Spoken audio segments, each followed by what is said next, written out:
The siren started at dawn. Captain Yara Singh was drinking her morning coffee in the command center of Vault Prometheus when the first alarm cut through the silence like a knife. She dropped the cup. It shattered on the floor, and she never thought about it again. She never thought about a lot of things again after that morning.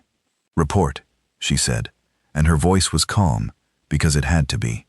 Around her, 200 officers scrambled to their stations. Screens flickered to life. Data poured in from satellites, from listening posts on the moon, from deep space sensors scattered across the solar system like scattered seeds. Lieutenant Oren Bakshi was the first to speak, and his voice was not calm at all. "Captain, we are detecting 11,000 signatures dropping out of FTL at the edge of the system. Correction, 14,000. Hunter, correction, they are still arriving." Yara walked to the main display. The holographic map of the solar system floated in the center of the room, a beautiful blue marble at its heart. Earth, home, and now spreading across the outer edges of the map like a disease. Thousands of red dots appeared, then thousands more, then so many that the computer stopped counting them individually and simply colored entire sections of space red. The Jokery Dominion had come. Yara had known this day would come. Everyone in Vault Prometheus had known that was the whole point of the Vault. 3 years ago, when humanity first made contact with the galactic community, the joy had lasted exactly 11 days. On the 12th day, word of the Dominion Council, a gathering of 12 ancient alien species who had ruled this part of the galaxy for 50,000 years, had reviewed humanity's file and issued a single cold judgment. Species 4217, Homo sapiens. Classification hazardous. Expansion rate dangerous. Recommended action complete elimination. The reason was simple and it was terrible. Humans grew too fast. They learned too quickly. They adapted too well.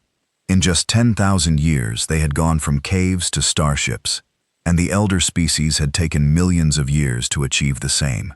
The Dominion looked at humanity and saw a species that would within a few centuries surpass them all. And the Dominion did not tolerate anything that threatened its power. Diplomacy had failed. Humanity had begged, argued, and pleaded before the Dominion Council. They had offered peace treaties, technology sharing, even voluntary limitations on their expansion. The Council had listened politely and then voted. The vote was unanimous. 12 species, 12 votes, 12 cold confirmations of death. That was when Vault Prometheus was activated. Deep beneath the Mariana Trench, in a facility that had been secretly built over 2 decades by the United Governments of Earth. 200,000 people had been gathered. Scientists, engineers, soldiers, doctors, teachers, artists, farmers, children. They were chosen not because they were the best or the brightest, but because they were a complete cross-section of humanity. Everything needed to rebuild a civilization from nothing. When and at the heart of the vault was Ember, the emergency nascent biosphere for exodus and reconstruction, an artificial intelligence of extraordinary power. Ember had been designed for one purpose, to ensure that no matter what happened above, humanity would survive below. Now, as Yara watched the red dots fill the screen, she activated the final protocol.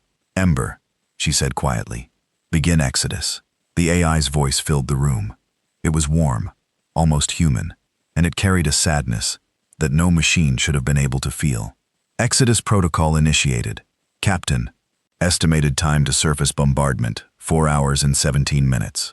All 36 siege ships are being prepared for launch. Cryogenic systems are online. I recommend we begin population transfer immediately. Yara nodded. She turned to her officers. Once some of them were crying, some of them were shaking. All of them were looking at her. "You know what to do," she said. "Move." The next 4 hours were the longest of Yara's life. 200,000 people had to be moved from the vault's living quarters into 36 siege ships, each one hidden in a separate launch bay, carved into the rock beneath the ocean floor. Each ship was small, barely the size of a naval frigate, but packed with cryogenic pods, genetic samples, digital libraries containing every book ever written, every song ever recorded, every painting ever painted. The sum total of human civilization compressed into data and frozen flesh. The children went first. Yara stood at the entrance to Launch Bay 7 and watched as families were separated when parents kissed their children and placed them into the arms of cryotechnicians. Some children screamed, some were too young to understand. A little girl no more than 4 years old clutched a stuffed bear and asked her mother why she was crying. "Because I love you so much," the mother said, and she smiled even as tears ran down her face. "You are going on an adventure, my darling. The biggest adventure ever, and one day you will come home." She would not come home. Most of them would not come home. The sea ships could only carry 200,000 people. Earth's population was 7 billion. 7 billion people who would not fit in the ships. 7 billion people who would stay behind, above them on the surface. The world was trying to fight. You know, every nation on Earth had put aside its differences in those final years and built a united defense fleet. 2,000 warships, the finest humanity had ever produced, rose to meet the Dominion Armada. They fought with everything they had. Pilots flew missions they knew were suicide. Captains rammed their ships into enemy vessels. Ground-based weapons fired until their barrels melted. It was not enough. It was never going to be enough.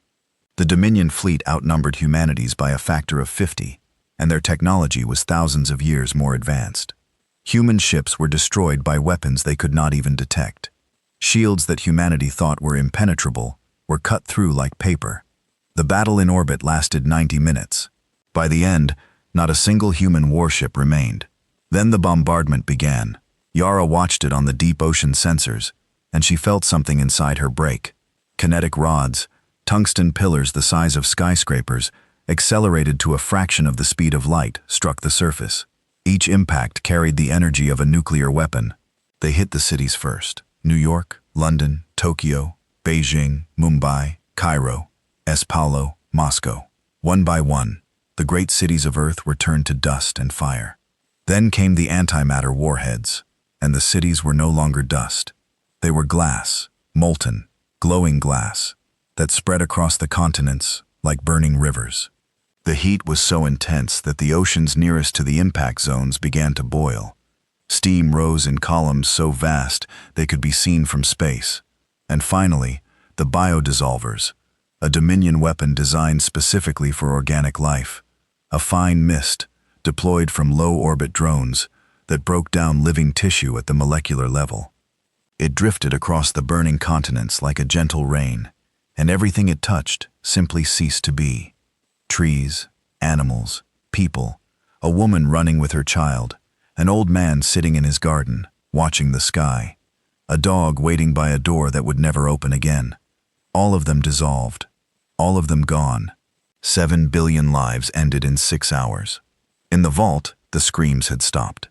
There was only silence now, the silence of people who had watched their entire world die and had no words left. Yara stood in the command center alone.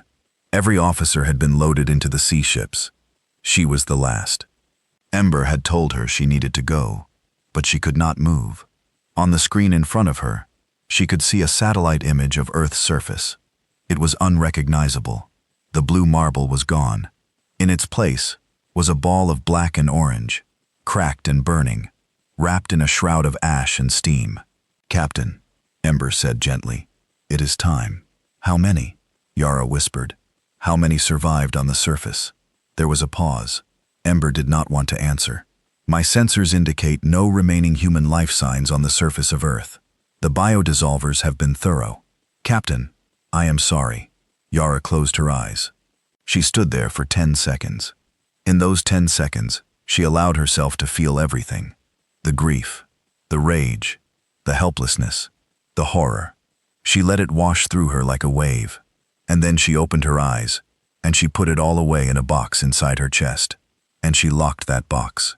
And she knew she would carry it for the rest of her life. "Launch the ships," she said. And an ember activated the launch sequence.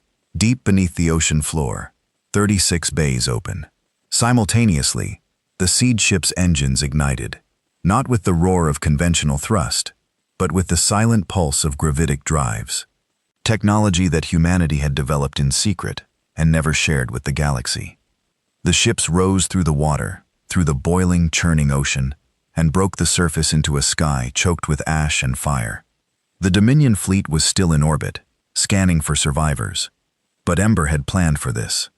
The siege ships launched during the peak of the bombardment, when the electromagnetic noise from the impacts was so intense that no sensor could distinguish a small ship from the background radiation.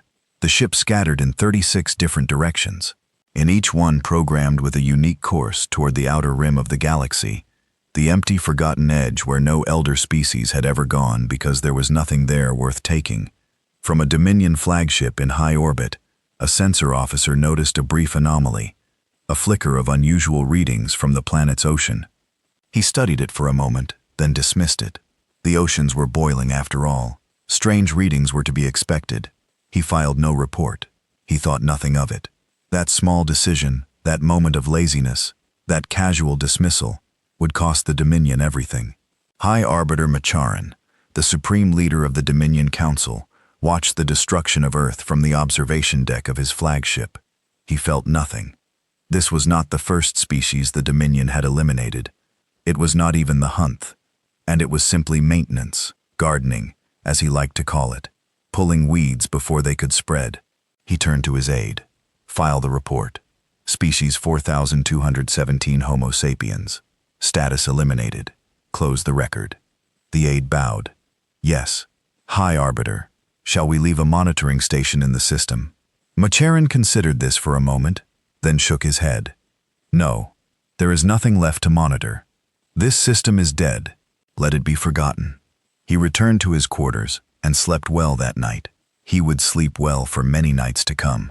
He would die of old age, comfortable and content, never knowing what was coming, never knowing that in the dark between the stars, 36 tiny ships were carrying the seeds of his Dominion's destruction. In the lead ship, Yara Singh sat in the pilot's chair and watched the stars ahead. Behind her, in rows upon rows of cryogenic pods, her people slept, frozen, preserved, waiting. In the ship's cargo hold, sealed containers held soil samples from every continent on Earth, genetic material from 10,000 species of plants and animals, in a small vial of ocean water collected from the Pacific on the last day it existed. Ember's voice came through the speakers, quiet and steady. Course is set, Captain. Destination, Outer Rim Sector 7742. Estimated travel time, 47 years. Shall I prepare your cryogenic pod? Not yet, Yara said. She reached into her pocket and pulled out a handful of dirt. She had scooped it from a planter in the vault's garden. The last garden on Earth now buried under a kilometer of boiling ocean. She held it in her palm and looked at it. Just dirt. Brown, ordinary dirt, but it was from Earth on Mayamba. That made it the most precious substance in the universe. She closed her fist around it. Ember, she said, I want you to create a file. Call it the Remembrance Protocol. I want every ship, every colony, every generation that comes after us, to know what happened today. I want them to remember every city, every name, every face. I want them to remember the sound of the sirens and the color of the sky when it burned. I want them to remember the mother who told her daughter she was going on an adventure. I want them to remember all of it, every single detail forever. Understood, Captain. And the purpose of this file. Yara stared at the stars. Her eyes were dry now. The tears were gone. What remained was something harder, something colder, something that would burn for 3,000 years. Is so they never forget what was done to us, she said, and so they know exactly why we are coming back. Ember was quiet for a moment, then softly. Shall I include a designation for the future action, Captain, for the records? Yara thought about it. She thought about the fire and the glass and the 7 billion voices silenced in a single afternoon. She thought about the little girl with the stuffed bear. She thought about the mother's smile. Call it the reckoning, she said. She placed the dirt carefully into a sealed container, labeled it with the date and the words, Earth Last Day, and set it on the console beside her. Then she stood, walked to her cryogenic pod, and lay down inside it. Wake me when we arrive, she said. The pod closed. The cold wrapped around her like a blanket, and as she drifted into the long sleep, the last thought in her mind was not of revenge. It was of a blue marble hanging in the black, the most beautiful thing she had ever seen, and the knowledge that it was gone, but not forever. Nothing was forever, not even death. not even for a species. The ship flew on into the dark. Behind it, Earth burned. The Dominion celebrated. The galaxy moved on, and forgot that humans had ever existed. And in the silence between the stars, 36 ships carried the future. And the future was patient. And the future remembered everything.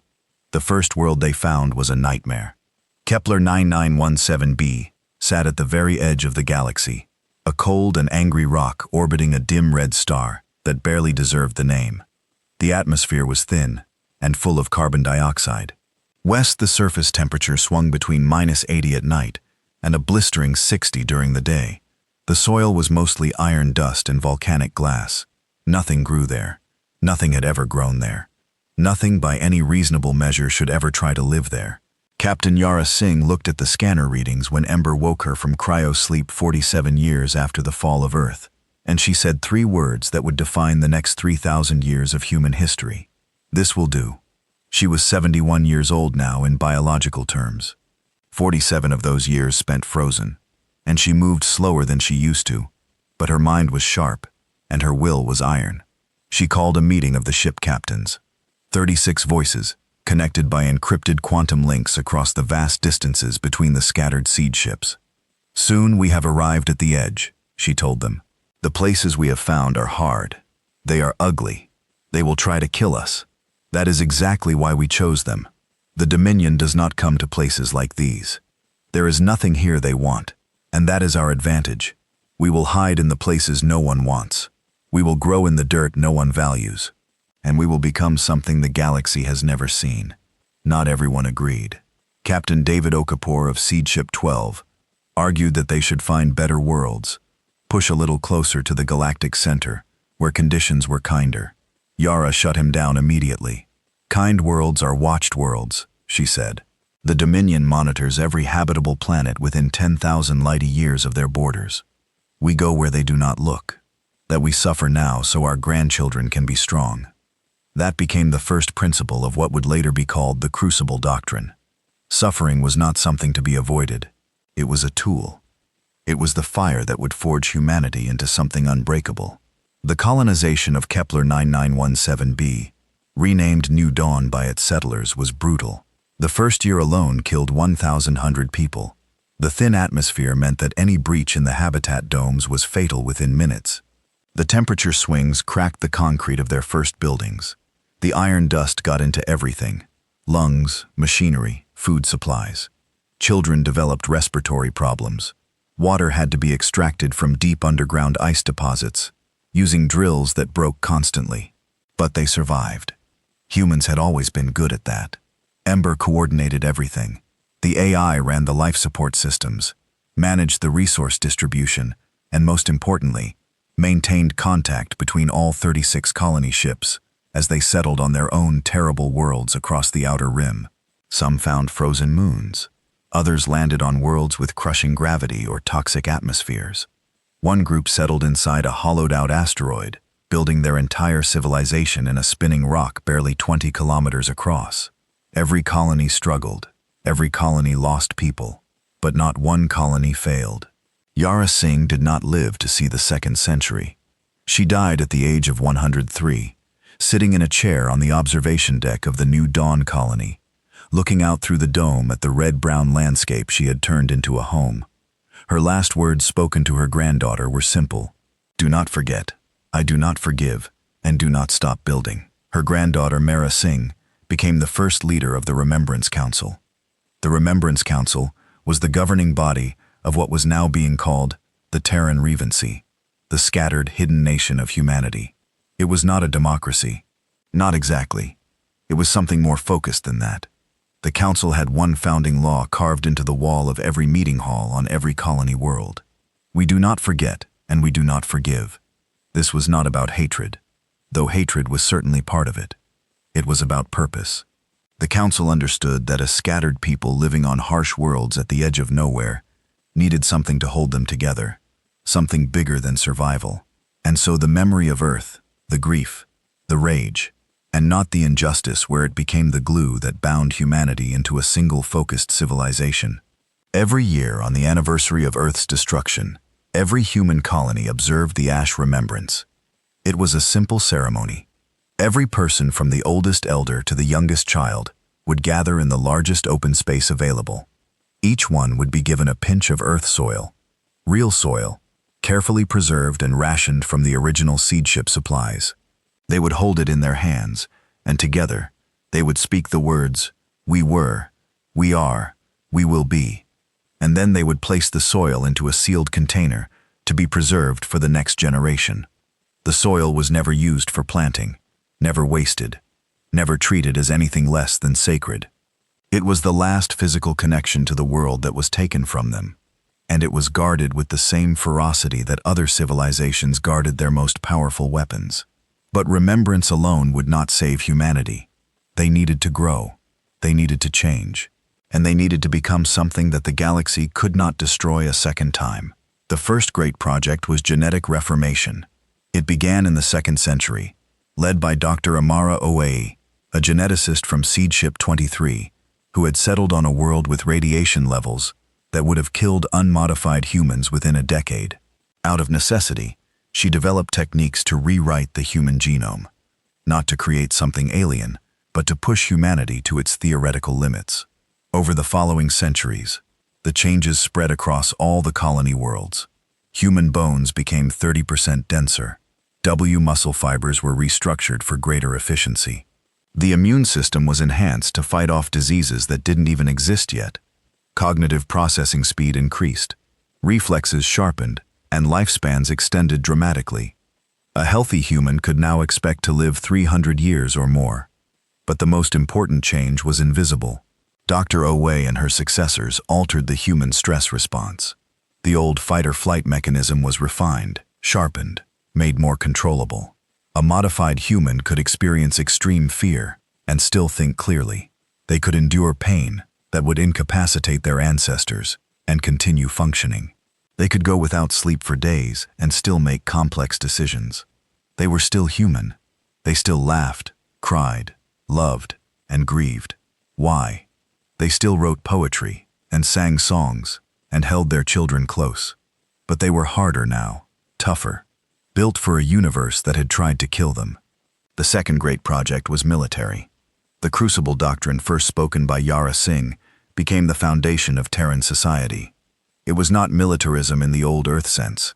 There were no dictators, no worship of violence, no glorification of war. It was something more practical than that.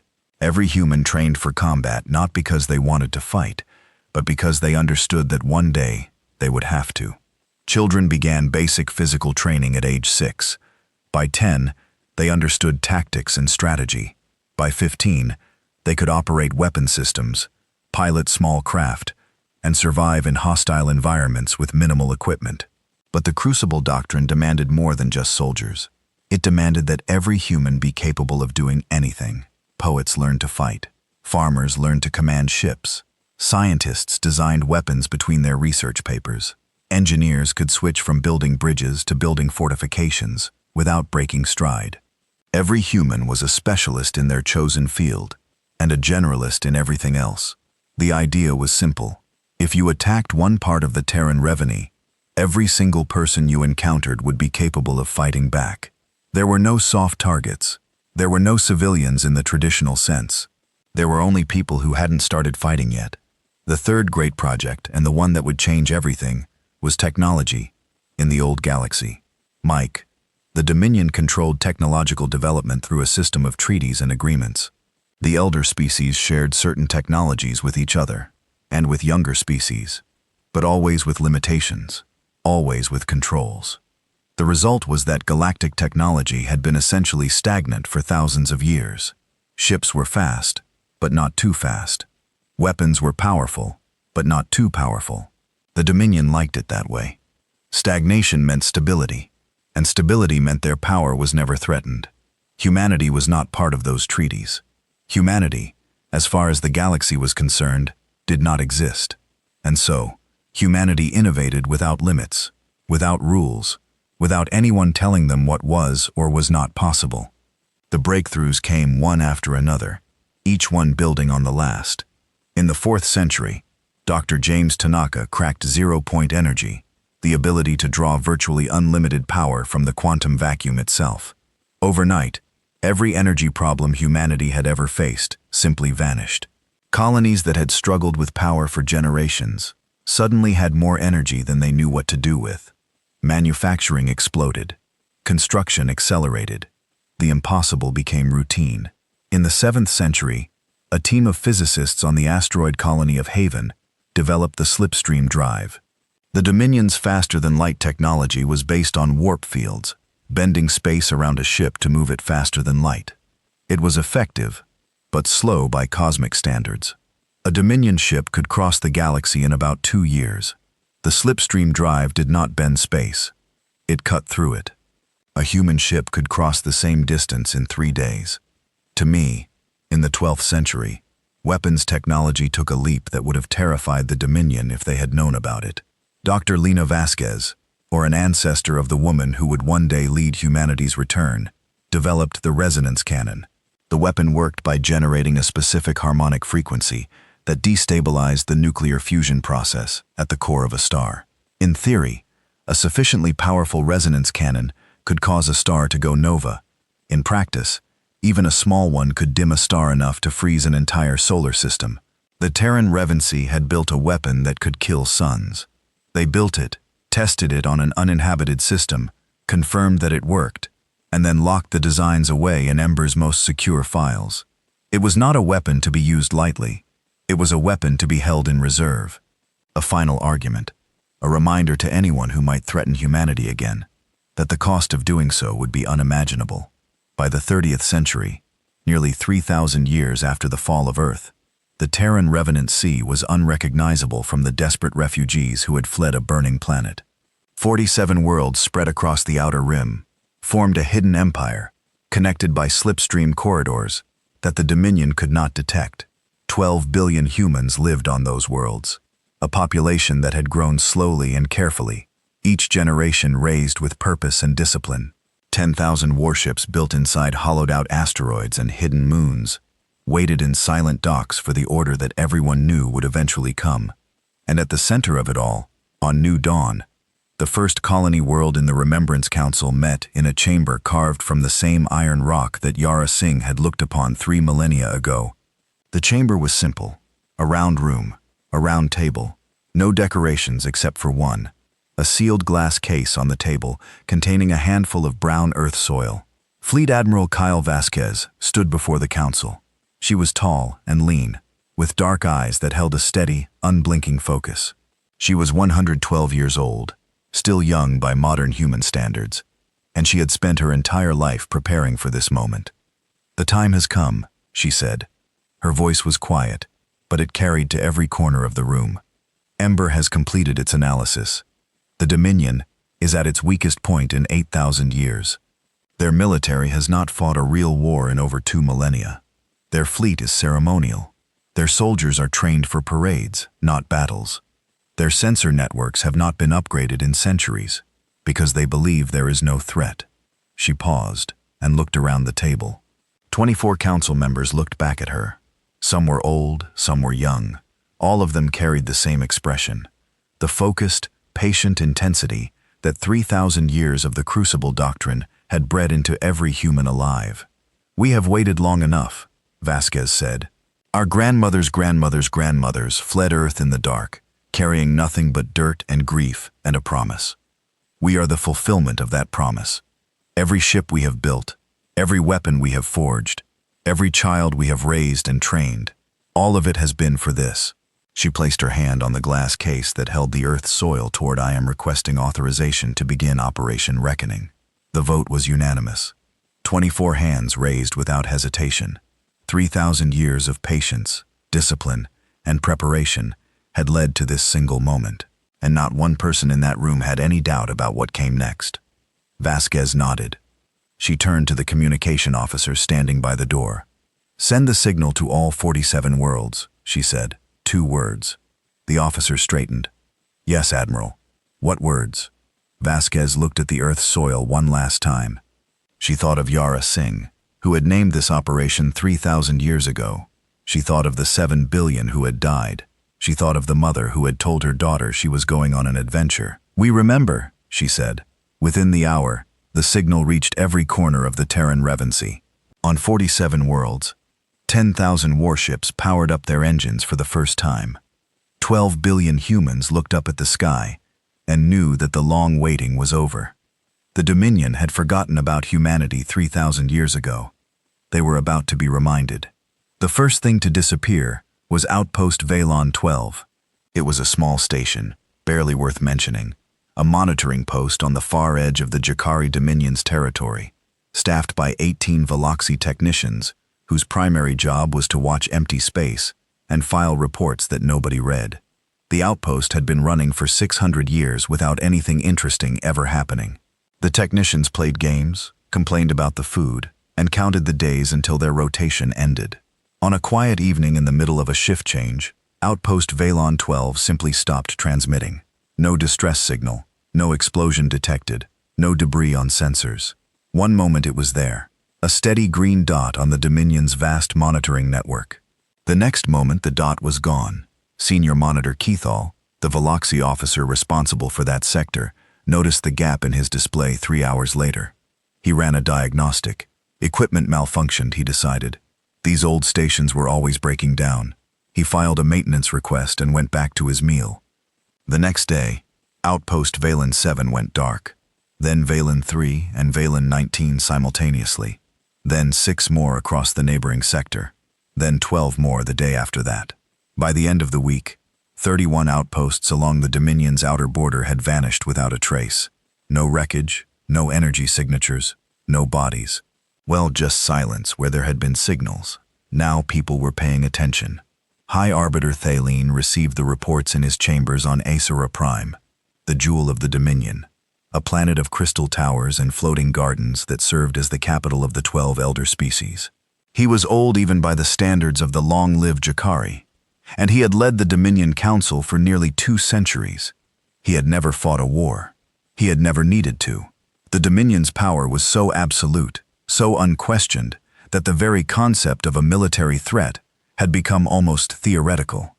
He read the reports carefully, and then set them aside. "Sensor degradation," he said to his aide, a young Jakari named Sean. "These outer stations are ancient. Have the engineering corps schedule replacements." "High Orbiter," Sean said carefully. "Honor 31 stations in 9 days. The pattern suggests a wanes. The pattern suggests old equipment failing in sequence as old equipment does." Thaleen waved a thin 4-fingered hand. "Do not look for monsters in the dark, Velen. There is nothing out there. There has not been anything out there for 3,000 years. He was wrong, of course. He was catastrophically, historically, permanently wrong, but he did not know that yet. 100 light-years away, Fleet Admiral Kyle Vasquez stood on the bridge of the TNS Remembrance, the flagship of the Terran Revency fleet, and studied the tactical display with quiet satisfaction. The outpost elimination phase was proceeding exactly as Ember had predicted. 31 stations destroyed in 9 days, each one taken out by a single stealth corvette that slipped in. It disabled the station's communications and then dismantled it piece by piece, before vanishing back into slipstream. The Dominion hadn't even realized they were under attack. They thought their equipment was breaking down. Vasquez almost smiled. "Phase 1 is complete," Admiral reported Captain Dar Okafor, her chief of operations, and a direct descendant of the David Okafor, who had argued with Yara Singh 3,000 years ago. Unlike his ancestor, Dara never questioned the plan. All outer monitoring stations in sectors 7 through 19 have been neutralized. The Dominion sensor net has a gap approximately 400 light-years wide along their trailing border. They are blind. "Good," Vasquez said. "Begin Phase 2, and we send the Ashwalkers." The Ashwalkers were the Terran Revence's elite special forces, small teams of 6 to 12 operators who specialized in infiltration, intelligence gathering, and surgical strikes. Their name came from the Ash Remembrance Ceremony, and each Ashwalker carried a small vial of earth soil on their person at all times. They were the best-trained humans alive, capable of operating for months behind enemy lines without support, and they were about to do something that no one in the galaxy had ever attempted. They were going to infiltrate the Dominion from the inside. Over the next 3 months, Ashwalker teams slipped through the gap in the sensor net and spread across Dominion space like ghosts. They wore holographic disguises that made them appear as members of various elder species. They spoke the languages perfectly. Ember had spent centuries analyzing intercepted Dominion communications. They moved through Dominion society undetected, gathering intelligence, mapping fleet positions, identifying weaknesses, and most importantly, placing quantum communication devices in key locations throughout the Dominion's infrastructure. When the time came, humanity would not just attack the Dominion, they would shut it down from the inside. But before the attack, there was one more thing Vasquez wanted to do. Something that was not strictly necessary from a military standpoint. Something that was personal. She wanted them to know. She wanted the Dominion to know who was coming and why. The transmission was sent on a Tuesday. It came from nowhere. Or rather, it came from everywhere. Monday, the Ashwalkers had placed relay devices across every major communication hub in the Dominion. And at exactly the same moment, those devices activated and broadcast a single message on every frequency in every language to every inhabited world in Dominion space. The first part of the message was not words, it was a sound. Specifically, it was a recording made 3,000 years ago by Ember's atmospheric sensors. The sound of wind blowing across the glass, dead surface of Earth. It was a haunting sound, thin, whistling, empty. The sound of a world with no life, no water, no hope. It played for 30 seconds, and across the Dominion, billions of beings stopped what they were doing and listened, confused. Then came the voice. "This is Fleet Admiral Cal Vasquez, of the Terran Revency, almost speaking to all species of the Jakari Dominion." On Atherime, High Arbiter Thalene dropped his glass of wine. It shattered on the marble floor. He did not notice. 3,000 years ago, your Dominion committed an act of genocide against the people of Earth. You burned our world. You killed our children. You erased our name from the stars. You did this not because we threatened you, not because we harmed you, but because you were afraid of what we might become. In the Veloxi hegemony's capital, Supreme Commander Draxel lunged for his communication console, trying to trace the signal. Every trace came back as nothing. The signal was everywhere and nowhere. It was untraceable. You believed you had succeeded. You closed your files. You forgot us.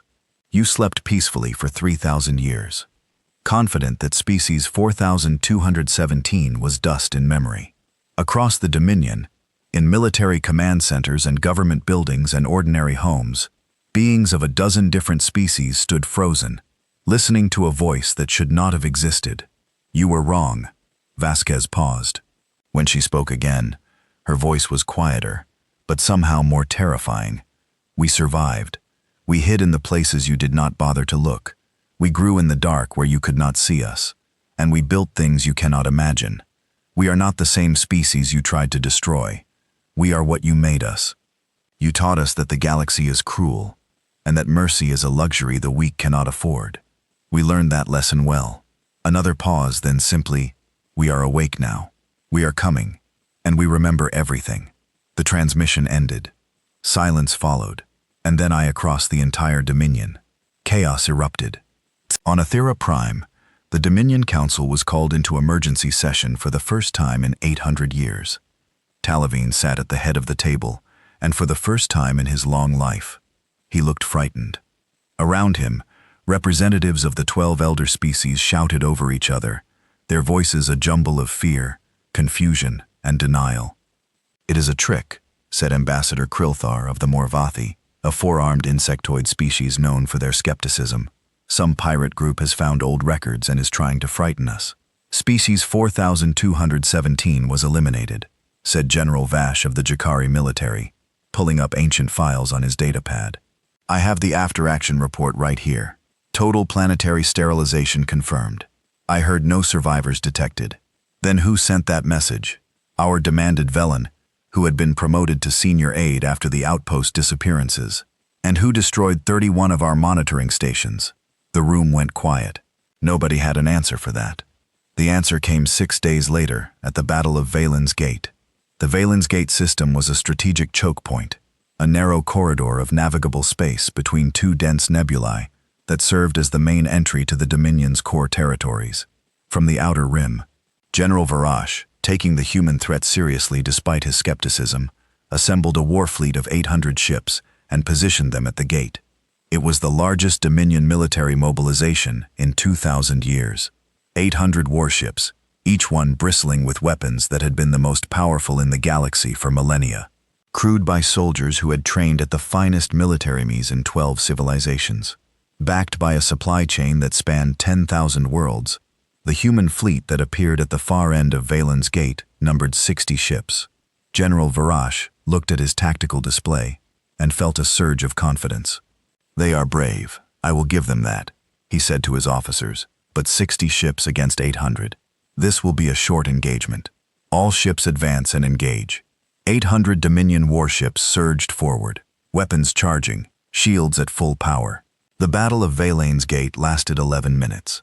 In the first minute, the human ships did something that Dominion sensors could not explain. They simply vanished and had not cloaked. The Dominion had anti-cloaking technology. They were gone, removed from normal space entirely. Vash's sensors showed empty space where 60 ships had been a moment before. In the second minute, the human ships reappeared, but not where they had been. They materialized inside the Dominion formation, scattered throughout the fleet, like seeds thrown into a field. They had used their slipstream drives to perform micro-jumps, appearing within weapons range of multiple targets simultaneously. No Dominion ship had ever seen anything move like this. It should not have been possible. In minutes 3 through 7, the human ships opened fire. Their weapons were unlike anything the Dominion had ever encountered. Instead of the particle beams and plasma torpedoes that the galaxy had used for millennia, the human ships fired concentrated gravity pulses, compressed singularities that punched through Dominion shields as if they did not exist, and crushed the holes beneath like aluminum cans. A single hit from a human gravity cannon could destroy a Dominion cruiser. The human ships did not miss. In minutes 8 through 10, General Varash tried to coordinate a retreat, but his communications were jammed. The quantum devices the Ashwalkers had planted months ago activated, flooding every Dominion frequency with noise. Ships could not talk to each other. Captains could not receive orders. The fleet dissolved into individual ships, each one fighting alone, each one dying alone. In minute 11, the last Dominion ship in the formation, Vash's flagship, was struck by 3 gravity pulses simultaneously. With the ship folded inward like a piece of paper being crumpled by an invisible hand, it compressed to a fraction of its original size, and then simply ceased to exist. 800 ships destroyed in 11 minutes. The humans had not lost a single vessel, not one ship, not one life. Across the Dominion, the sensor logs from Valen's Gate were transmitted, analyzed, and reanalyzed. Military experts studied the footage frame by frame, trying to understand what had happened. The conclusion was always the same, and it was always terrifying. The technology gap between the Dominion and the humans was not a gap. It was an abyss. The Dominion's weapons could not penetrate human shields. The Dominion shields could not stop human weapons. The Dominion ships could not track human movements.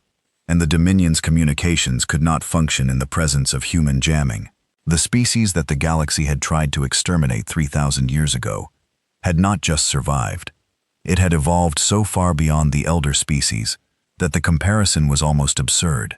It was like a tribe armed with spears, facing an army with aircraft and tanks. The outcome was never in doubt. The only question was how long it would take. On Ithara Prime, High Arbiter Thalene sat alone in his chambers after the news of Valen's Gate reached him. His hands were shaking. The report said 800 ships lost, all of them in 11 minutes against 60 human vessels. He pulled up the ancient file on his console.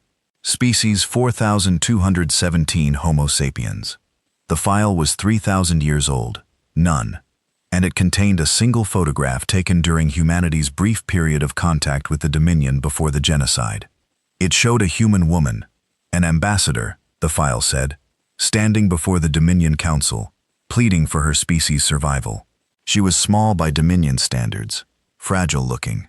Her eyes were wet with tears. The file's final entry, stamped 3,000 years ago, read, "Status eliminated." Paline stared at it for a long time. Then he closed the file and sat in silence, listening to the distant sounds of panic spreading through his capital city. He had inherited a crime committed 3,000 years ago by beings long dead. He had not ordered the destruction of Earth. He had not voted for it. He had not even been born when it happened. But he understood our methods, with a clarity that cut through his fear like a blade, that none of that mattered. The humans were not coming for him personally. They were coming for the system that had allowed Earth to burn. They were coming for the Dominion itself, and there was nothing, absolutely nothing that could stop them. In the dark of space, 60 human warships reformed into a perfect formation and turned toward the galactic core. Behind them, the wreckage of 800 Dominion vessels drifted through Valen's Gate like leaves on a river. On the bridge of the TNS Remembrance, Admiral Vasquez studied the tactical display with the same quiet focus she brought to everything. Captain Okafor approached her carefully.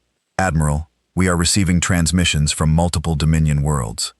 Some are military challenges, some are diplomatic requests, some are—" he hesitated. "Some are begging, Admiral." Vasquez nodded slowly. She had expected this. The strong would threaten, the weak would plead, and the wise, if there were any wise beings left in the Dominion, would simply get out of the way, ignore the threats, acknowledge the diplomatic requests, and respond to those who are begging with a single message. "What message, Admiral?" Vasquez looked at the stars on the view screen. Somewhere out there, far behind her, was a dead world that had once been blue and green and full of life. She carried a vial of its soil in her pocket, as every Ashwalker did, as every human officer did, as every child in the Revency learned to do. "Tell them the same thing we told them before," she said. "We remember everything, and now so will they." The fleet moved forward. The Dominion trembled. When, and across the galaxy, for the first time in 3,000 years, the name human was spoken again, not as a footnote in a history file marked eliminated, but as a warning, whispered in the halls of power by species who were only now beginning to understand what they had done and what it was going to cost them. The galaxy expected fire. It expected fleets burning worlds and armies crushing cities, and the kind of total blinding destruction that the Dominion had unleashed on Earth 3,000 years ago. The galaxy expected vengeance in the way it understood vengeance. The strong destroying the weak, the wrong becoming the wrongdoers, the cycle of violence spinning on and on as it always had. The galaxy did not understand humans. Not then, not yet. Fleet Admiral Kyle Vasquez sat in the war room of the TNS Remembrance and studied the holographic map of Dominion space. It was vast, 12,000 inhabited worlds, spread across a third of the Orion Arm, connected by trade routes and communication networks and military supply chains that had been running for 50,000 years. On paper, it was the most powerful civilization in the galaxy. On paper. "Ember," Vasquez said, "show me their communication network." The map shifted. Thousands of lines appeared, connecting worlds to relay stations, to satellites to deep space transmitters. It was a web, intricate, ancient, and completely dependent on a series of central relay hubs. Cut the hubs, and the web would collapse. "How many relay hubs?" Vasquez asked. 347 primary hubs, Admiral. If we destroy approximately 120 of them, specifically these ones, 120 points on the map turned red. The Dominion's faster-than-light communication network will fragment into isolated clusters. No species will be able to coordinate with any other. Military command structures will be severed. Government functions will cease. Time required. If we deploy stealth corvettes via slipstream, all 120 targets can be hit simultaneously. Total operational time, 72 hours, including approach, execution, and withdrawal. Vasquez nodded. "Do it." This was the beginning of what the Dominion would later call the 72-hour darkness, and it was the most devastating military operation in galactic history, not because of how many it killed, but because of how few. And the Terran Revenue did not destroy the relay hubs with brute force. That would have been wasteful and unnecessary.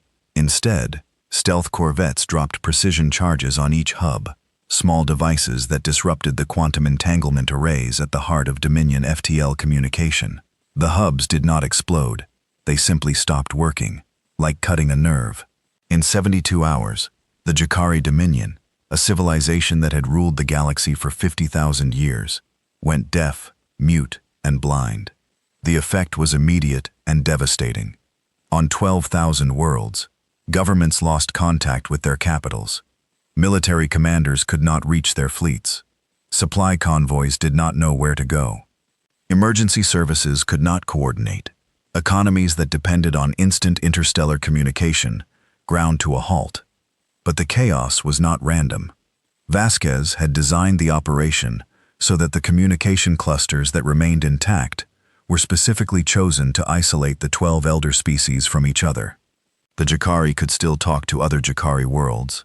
The Veloxi could still reach other Veloxi colonies. But the Jakari could not reach the Voxi, could not reach the Morvathi, and the Morvathi could not reach anyone at all. The Dominion was not just crippled, it was divided. 12 species, 12 fragments, 12 isolated civilizations that had depended on each other for millennia and now suddenly had to face the humans alone. And that was when the Ashwalkers went to work. The infiltration teams that had been living inside the Dominion for months activated their final missions on each of the 12 capital worlds. When Ashwalker teams emerge from hiding and move with surgical precision toward a single objective, the capture of the ruling council of each elder species. On Athera Prime, the Jakari capital, a team of 8 Ashwalkers, led by Commander Raza Hadid, penetrated the Crystal Citadel, the seat of the Jakari government, through a service tunnel that had not been inspected in 3 centuries. The Citadel's security systems, designed to repel armies, were not prepared for 8 humans who moved like shadows and fought like nightmares. Hadid's team reached the council chamber in 14 minutes. They found High Arbiter Thaline and his 12 senior advisors huddled around a table trying to re-establish communication with the other species. When the Jakari guards, ceremonial soldiers who had never seen real combat, were neutralized in seconds. Not killed, neutralized. Pressure points, nerve strikes, targeted sedatives. The Ashwalkers moved through the guards like water through a net. Talavine looked up from his console and saw Commander Hadid standing over him. Hadid was not large by human standards. He was lean and quiet, with calm brown eyes and steady hands. He did not look like a conqueror. He looked like a man who had a job to do, and intended to do it properly.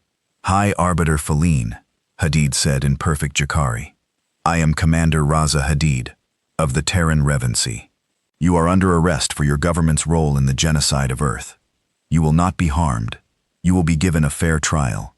Your rights as defined by your own legal traditions, one will be respected. Taline stared at him. You could kill me, he said. His voice was hollow, resigned. You could kill all of us. You have the power. Hadid shook his head. Yes, we could. But we will not. We are not you. Similar scenes played out on 11 other worlds over the following days. The Ashwalkers captured the ruling councils of every elder species in the Dominion. In every case, the pattern was the same. Precision, restraint, 0 civilian casualties. Military targets were engaged only when they resisted, and even then the force used was the minimum necessary. Soldiers were stunned, not killed. Weapons were disabled, not destroyed.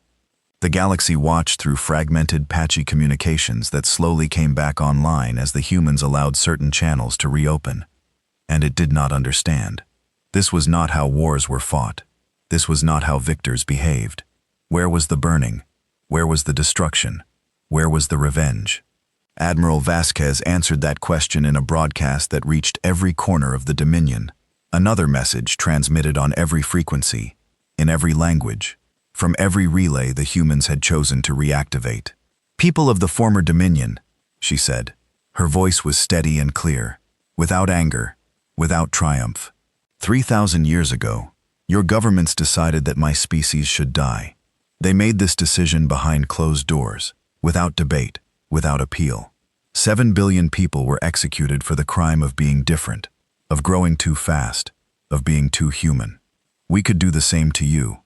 We have the power, we have the weapons, and we have 3,000 years of grief and rage that would justify in the eyes of many a response equal to what was done to us. But we will not. We are not what you tried to make us. We did not survive 3,000 years in the dark to become the same kind of monsters who put us there. We survived to prove that there is a better way." She paused. The galaxy listened. "We do not want your worlds. We do not want your tribute. We do not want your submission. What we want is justice. What we want is acknowledgement. What we want is a guarantee that what was done to Earth will never be done to any species again." The terms were broadcast alongside the message. 3 demands. The first, the Jakari Dominion would be dissolved permanently. The treaty structure, the hierarchy, the entire system that allowed 12 species to decide the fate of others, all of it would end. Each species would govern itself independently. No species would hold authority over any other. The second, every species that had participated in or endorsed the genocide of Earth would publicly and formally acknowledge the crime, not in private, not in sealed documents, in open broadcast before the entire galactic community. They would say what they had done, and they would say that it was wrong.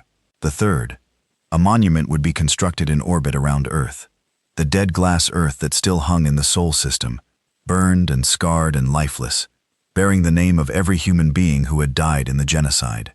That's 7 billion names etched in light, visible from every world in the former Dominion. These were the demands. And for the most part, the galaxy accepted them. The Morvathi were the first to comply.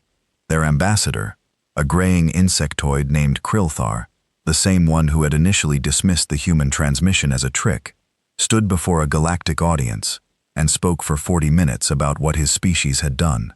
He did not make excuses. He did not minimize.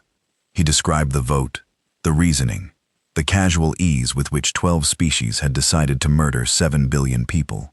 "We told ourselves it was necessary," he said, his compound eyes glistening with something that looked very much like shame. "We told ourselves that they were dangerous, that they would threaten our way of life.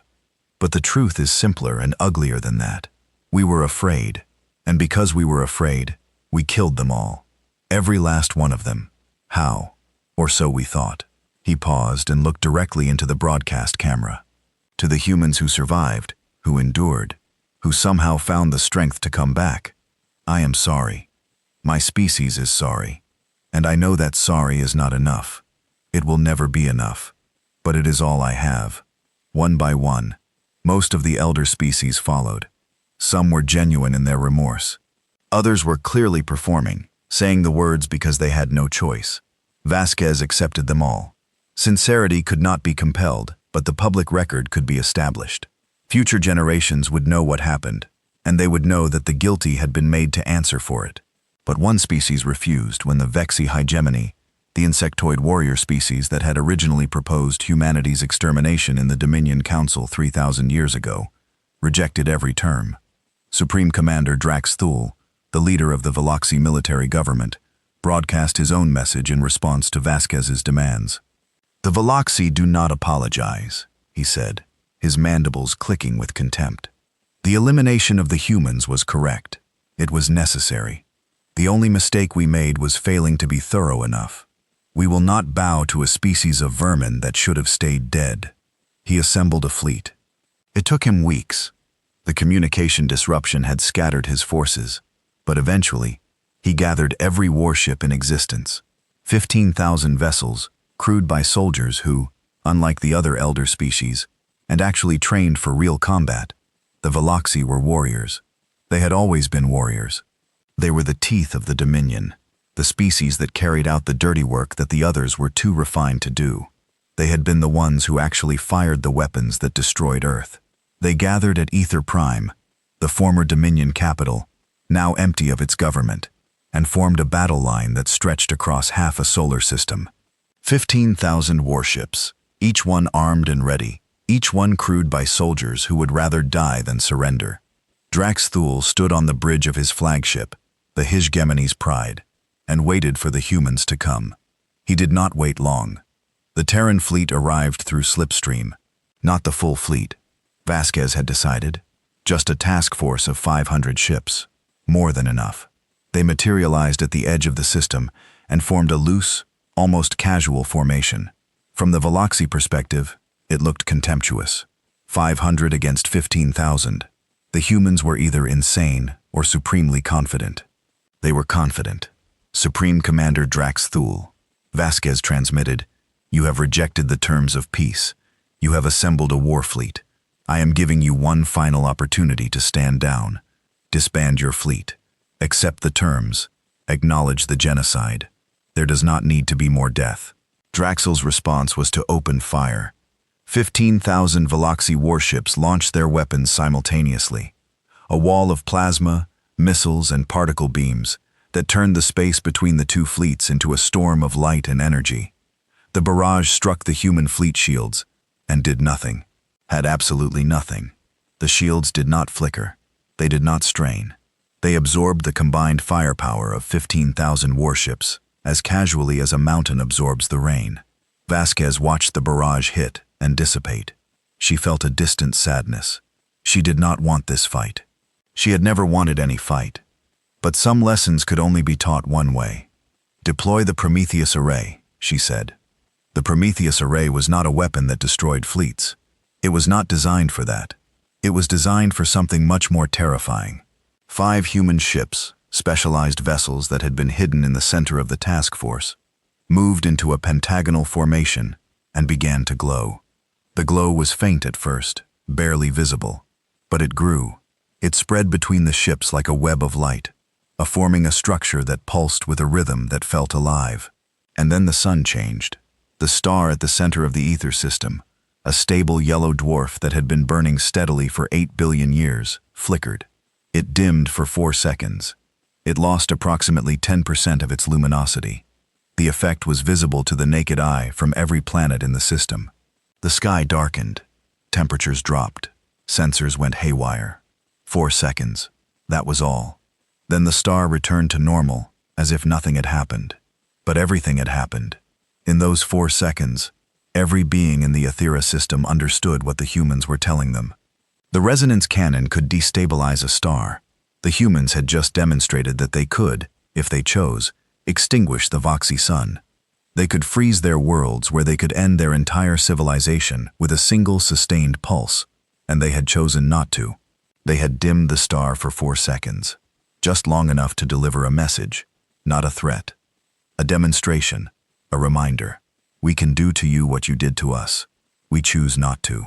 On the bridge of the Hegemony's Pride, Supreme Commander Draxthal stared at the view screen. The sky had gone dark. His star, the star his species had orbited for their entire evolutionary history, had faltered. The most fundamental constant in his world, the thing that rose every morning and set every evening, had been made to stutter by a handful of human ships. His mandibles stopped clicking. His officers were silent. The bridge was quiet, except for the soft hum of the ship's systems and the distant sound of alarms from the engineering section. When the fluctuation in solar radiation had briefly overwhelmed the power grid, Draxal stood there for a long time. He was a warrior. He had been born to fight and raised to believe that combat was the highest expression of a species' worth. He had never retreated from anything in his life. But this was not a fight. This had never been a fight. A fight required 2 sides with at least a possibility of victory. What the humans had just demonstrated was that the Vey had no possibility at all. Not a small one, not a distant one, none. They could fire every weapon they had, and the human shields would shrug it off, and in return, the humans could turn off their sun. The order to surrender was the hardest thing Draxel had ever done. He transmitted it on an open channel, so his entire fleet could hear it, so the humans could hear it, or so the galaxy could hear it. His voice cracked as he spoke, and he did not try to hide it. "All Veloxi vessels, stand down. Power down weapons. Lower shields." He paused, and when he spoke again, the words sounded like they were being pulled from him by force. "We accept the terms." The Veloxi fleet powered down. 15,000 warships went dark, one after another, like stars going out. It took about 20 minutes for all of them to comply. Some captains resisted the order, but their crews overrode them. No one wanted to fight a species that could dim suns. On the bridge of the TNS Remembrance, Admiral Vasquez watched the Veloxi fleet stand down and felt no triumph, no satisfaction, no joy. She felt tired. She felt old. She felt the weight of 3,000 years of grief pressing down on her shoulders like a physical thing. Hung Captain Ahor approached her. "Admiral, the Veloxi have surrendered. All ships are powering down. The battle, if you can call it that, is over." Vasquez nodded.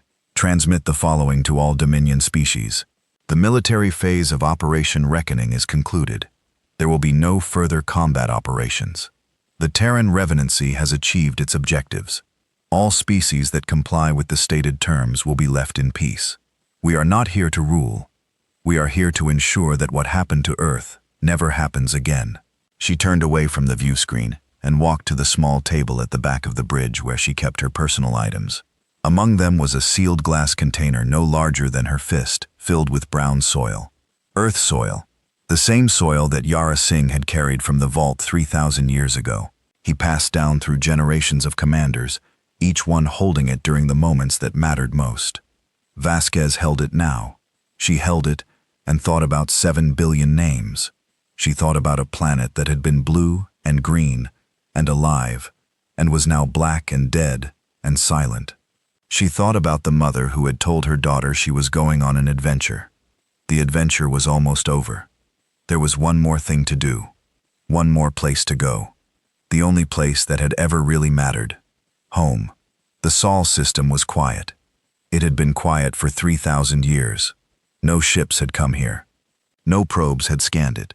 No one in the galaxy had any reason to visit a dead star system that contained nothing but a handful of barren rocks and the charred remains of a planet that no one remembered. And the Dominion had not even bothered to leave a warning beacon.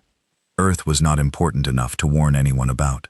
It was simply forgotten like a grave with no marker. Fleet Admiral Cale Vasquez brought the TNS Remembrance through Slipstream into the outer reaches of the system, and the first thing she saw on the view screen was Jupiter. It hung in the dark, massive, and banded and unchanged, its great red spot still swirling after all these millennia. Jupiter did not care what had happened to the tiny blue world closer to the sun. Jupiter simply continued as it always had. The fleet followed. 200 ships emerged from Slipstream behind the flagship, forming a silent procession. This was not a combat formation. There were no weapons charged, no shields raised, no tactical alerts. This was a pilgrimage. Vasquez stood on the bridge and said nothing as the fleet moved inward through the system. They passed Saturn, its rings still gleaming with ice. They passed Mars, which humanity had begun to terraform before the genocide. The early terraforming equipment was still there, scattered across the red surface like abandoned toys, frozen in place by the vacuum and the cold. Vasquez looked at Mars and thought about what it might have been. Then they reached Earth. The bridge crew went silent. Even Ember, the ancient AI who had shepherded humanity through 3,000 years of exile, said nothing. There was nothing to say. Earth was dead. The oceans were gone, completely gone. 3,000 years ago, the Dominion's bombardment had boiled them away. Naka, and what had not boiled, had evaporated in the centuries that followed, as the planet's atmosphere thinned and bled into space. Where the Pacific Ocean had once stretched from horizon to horizon, there was now a vast gray basin of dry salt and cracked stone.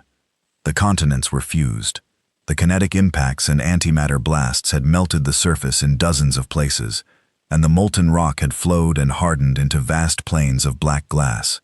From orbit, these glass plains caught the sunlight and reflected it back in dull, flat sheets, like mirrors laid across a corpse. The atmosphere was thin and toxic. Carbon dioxide, sulfur compounds, trace elements from the bombardment. Not enough to breathe, not enough to sustain life. It was just enough to carry wind. A thin, whistling wind that blew across the dead surface and moved nothing, because there was nothing left to move. No trees, no grass, no animals, no birds, no insects, no bacteria, nothing alive, nothing at all. The most complete sterilization of a living world ever recorded. The Dominion had done its work well. Vasquez stood at the view screen and looked down at the grave of her species' birth. And for the first time in her long career, she had no orders to give. She had planned every aspect of Operation Reckoning, every battle, every infiltration, every diplomatic move with meticulous precision. But she had not planned for this moment. She had not planned what she would feel when she finally saw Earth. What she felt was grief. Not the sharp, burning grief of fresh loss, but something deeper, something ancient. A grief that had been passed down through 100 generations. I carried in stories and ceremonies and pinches of brown soil, refined and distilled over 3,000 years until it was as pure and heavy as lead. The grief of a people who had never seen their home, but had never stopped mourning it.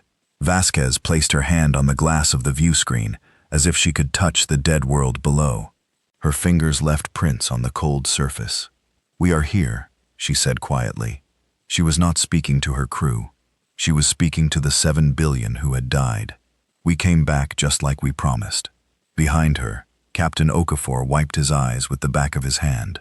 Around the bridge, officers stood at their stations and wept without shame.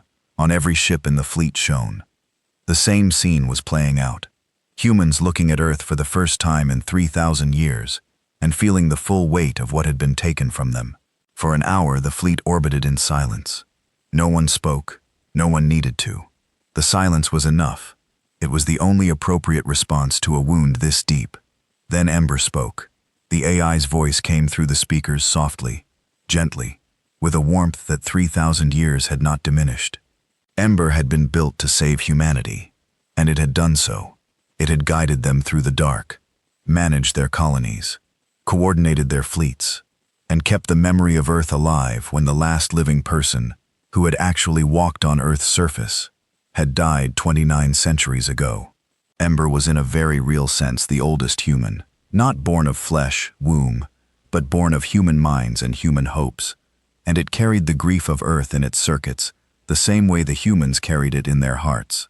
Admiral Ember said, "I have been running models of Earth's current condition for the last several hours. Atmospheric composition, geological stability, radiation levels, soil chemistry, water table analysis. I have compared these readings against the original planetary data stored in my archives from before the destruction." Vasquez turned from the view screen, "And the damage is severe, the most severe I have ever calculated for any planetary body. The surface has been effectively sterilized to a depth of approximately 40 meters. The oceans are gone. The atmosphere is not breathable. The magnetic field, however, remains intact. The core is still active. The planet is still geologically alive, Admiral, even if biologically it is dead." Ember paused. In 3,000 years, Vasquez had never heard the AI pause for dramatic effect. It did not do that. It was not programmed for that, which meant this pause was something else, something real. "Admiral, Earth can be healed. It will take time. My models suggest approximately 200 years for a full restoration of a breathable atmosphere, functional water cycle, and basic ecosystem. The genetic samples we have preserved, every plant species, every animal species, every microorganism that was stored in the seed ships, are sufficient to rebuild the biosphere from the ground up. It will not be the same Earth. It cannot be. Too much has been lost, but it can be a living world again." Vasquez closed her eyes. She stood there in the center of the bridge with her eyes closed and her hands at her sides, and she breathed. For 3,000 years, every human alive had carried the knowledge that Earth was dead. It was the central fact of their existence, the wound that never healed, the absence that defined them. And now this ancient machine, this faithful guardian that had carried them through the dark, was telling her that the wound could be closed. Not erased, never erased, but closed. "Begin the reclamation," she said, and her voice broke on the last word, and she did not care. The reclamation of Earth became the largest engineering project in human history. Vasquez established a permanent orbital station reclamation command and assigned a dedicated fleet of 300 ships to the project. Engineers, biologists, atmospheric scientists, geologists, 1 terraforming specialists from every colony world in the Revenue volunteered. There were more volunteers than positions. People competed for the privilege of helping to heal the homeworld they had never seen. The work began at the most basic level, the atmosphere. Giant orbital processors, machines the size of small moons, were placed in orbit around Earth, drawing in the thin, toxic air, stripping out the poisons, and pumping back nitrogen and oxygen. It was slow, agonizing work. The atmosphere of a planet is not something that can be rushed. It has to be built layer by layer, molecule by molecule, balanced and rebalanced 1,000 times. While the atmosphere was being rebuilt, teams on the surface began preparing the soil. In the black glass that covered much of the planet was broken up using focused sonic emitters and mixed with organic compounds, synthesized from the genetic material in the seed ship archives. Bacteria, the simplest, most ancient forms of Earth life, were introduced first. Hardy microorganisms designed to break down rock, fix nitrogen, and begin the slow process of turning dead stone into living soil. It would take decades before the first plant could grow, decades more before the first animal could survive. But it had begun. For the first time in 3,000 years, something was alive on Earth. While the reclamation proceeded, Vasquez turned her attention to the political future of the galaxy. The Dominion was gone, dissolved as the terms had demanded. The 12 elder species were independent now, each governing itself, each struggling with the upheaval of a galactic order that had been overturned in a matter of months. Some, like the Morvathi, embraced the change. Freed from the rigid hierarchy of the Dominion, they began reforming their societies, opening diplomatic channels with species they had never been allowed to contact before. Exploring ideas that the Dominion had suppressed for millennia, they reached out to humanity with genuine goodwill, and humanity responded in kind. Others struggled. The Jakari, who had been at the top of the Dominion hierarchy for 50,000 years, found themselves lost without the structure that had defined their civilization. Their economy faltered, their government fragmented. Some Jakari blamed the humans. Others blamed their own ancestors for the genocide that had brought this reckoning upon them, whose civil debates raged across their worlds. The Veloxi retreated into isolation. Draxel resigned his position and disappeared into private life on a remote colony. His people, warriors without a war, turned inward and began the slow, painful process of building an identity that was not based on violence. It would take them centuries, but they began. And then there were the younger species, the dozens of civilizations that had been under the Dominion's thumb, too weak or too new to have any say in galactic affairs. For these species, the fall of the Dominion was not a catastrophe. It was a liberation, and they looked at humanity, this impossible, stubborn, terrifying species that had been murdered and had come back from the dead, with something very close to awe. Vasquez understood the danger of that awe. She had seen what happened when one species held too much power over others. She had studied the Dominion's history, and she knew that the path from protector to tyrant was short and well-traveled. So, the Terran Revenancy did something that no galactic power had ever done before. It gave up its power. Not all of it. Humanity kept its fleet, its technology, its colonies. It was not naive, but it restructured its government from the Terran Revenancy into the Terran Concord, and the Concord's founding charter contained a principle that had never existed in galactic law, the sovereign species doctrine. The doctrine was simple. Every species, regardless of its size, its technology, or its age, had the absolute right to exist. No species could be targeted for elimination. No species could be denied the right to develop and grow. No coalition of species, no matter how powerful, could vote to destroy another. And any species that attempted to do so would face the united response of every other civilization in the galaxy. It was the law that should have existed 3,000 years ago. The law that would have saved Earth and now humanity. The species that had suffered most from its absence was the one writing it into existence. Not everyone accepted the Concord immediately. Trust once broken takes generations to rebuild. Some species viewed humanity's restraint as a trick, a temporary kindness that would eventually reveal a hidden blade. Others accepted it grudgingly, watching and waiting for the humans to show their true colors. But as the years passed, and the humans did not conquer, did not exploit, yet did not dominate, as they poured their resources into healing their dead world, instead of building an empire, the skeptics slowly fell silent. Humanity was doing something the galaxy had never seen. It was choosing deliberately and consistently to be better than the civilization that had tried to destroy it. The Monument of Ashes was completed in the 12th year after the war. It was built in orbit around Earth, a ring of polished black stone 10,000 kilometers in diameter, turning slowly against the stars.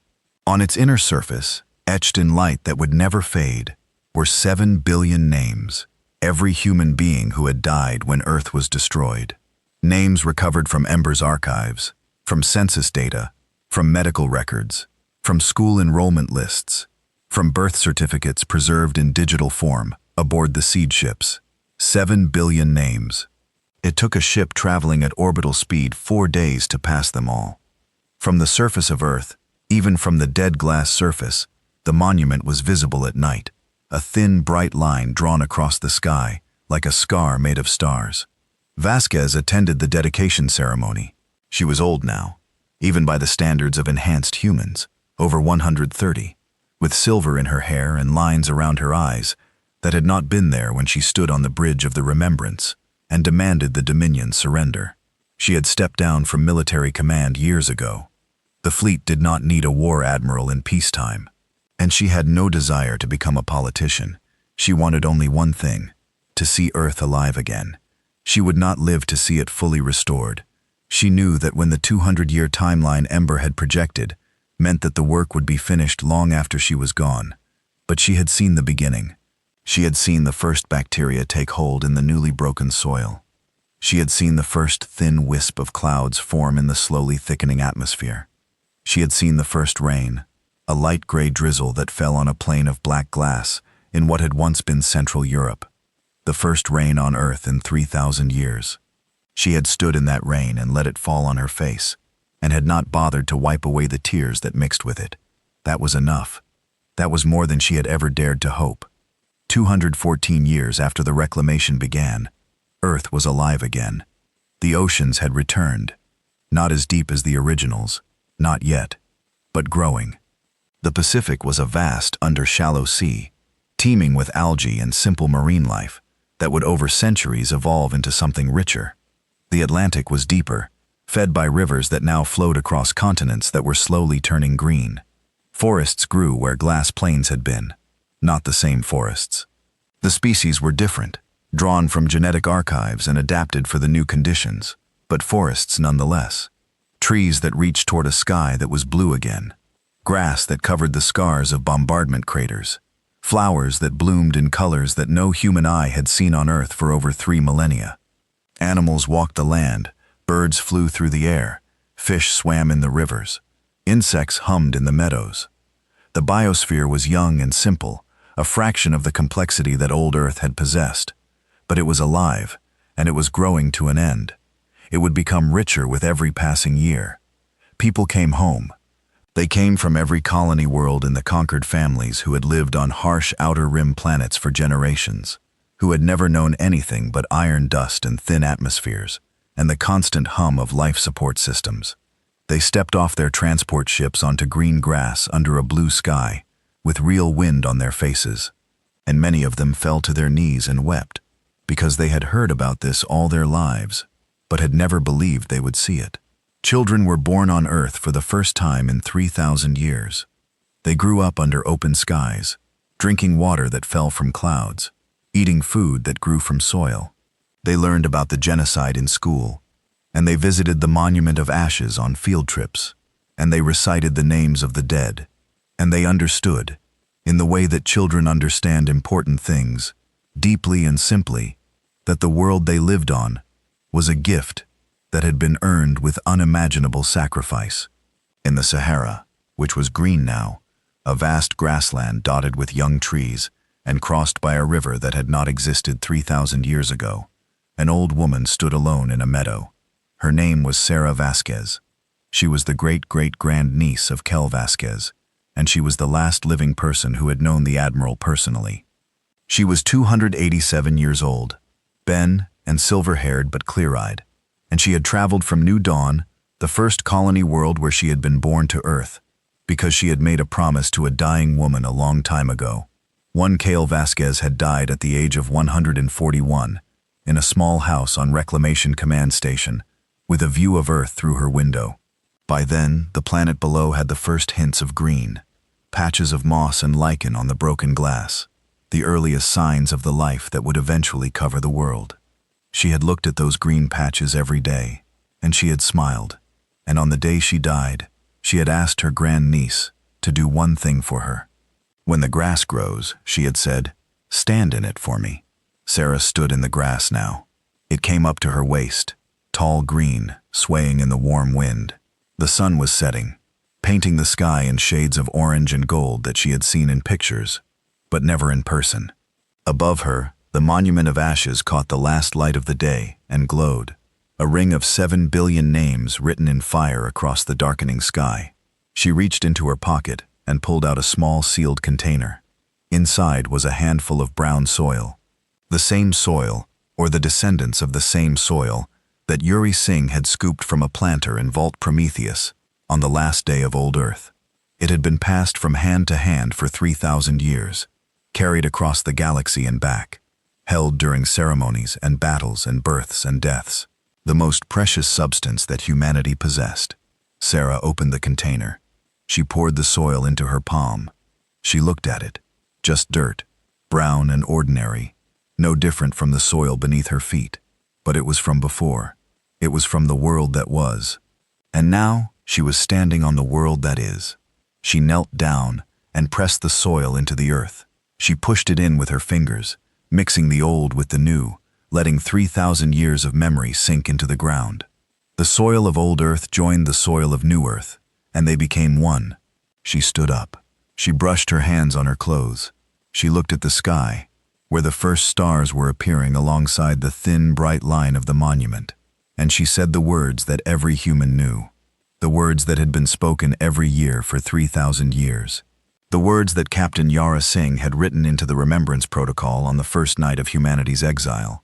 We were, we are, we will be. The wind carried her voice across the meadow, across the river, across the young forests, in the healing mountains, in the slowly filling oceans. It carried it to the ears of the children playing on the banks of the new Saharan River, and to the engineers still working in the orbital stations, and to the ships passing through the solar system on their way to new destinations, in a galaxy that was learning slowly and imperfectly to be better than it had been. And somewhere in the quiet databanks of a very old AI, an intelligence that had been awake and watching for 30 centuries, that had guided humanity from the ashes of destruction to the green fields of renewal, that had never once forgotten its purpose. Somewhere in Ember's ancient core, a simple entry was updated. The file read, Species 4217 Homo sapiens. The old status eliminated was deleted. The new status read, returned. And below that, in a line that Ember added on its own without anyone asking, it was a single word that no AI should have been able to feel, but that this one felt all the same. Home.